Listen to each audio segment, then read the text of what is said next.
mga rebulto sa ako ang lula.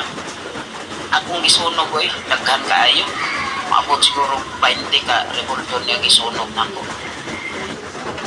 Kinani ang dangatan sa mga pastor nga kuwang sa kahibaw mga igsoon. Mga pastor nga mga way alamag ba. No, tiyan mo na iyang gipangsunog ang mga rebulto, mga sagrado nga imahe sa simbahang Katoliko. Kabantay ba mo og mga Katoliko nga misud sa simbahan sa born again o niya gipangsunog bisan lang gani ang mga bangko, mga lingkuranan, mga kortina sa ilahang simbahan? Kabantay ba mo mga igsoon? Kaya man sila rebulto. Wa gyud.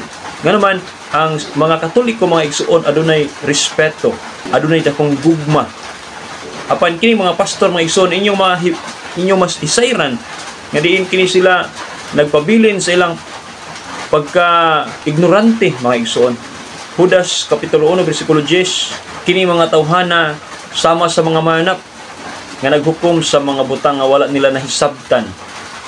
No, dito mo nagipangsunog nila mga igsoon ang mga imahe sa simbahan Katoliko.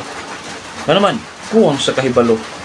Kuna kining mga pastor atong mga kaigsuonan bisag wala din sila kahibalo, sige na sila panamastamas, sige panaway sa simbahan Katoliko, apan ato gihapon ni silang iampo mga igsoon.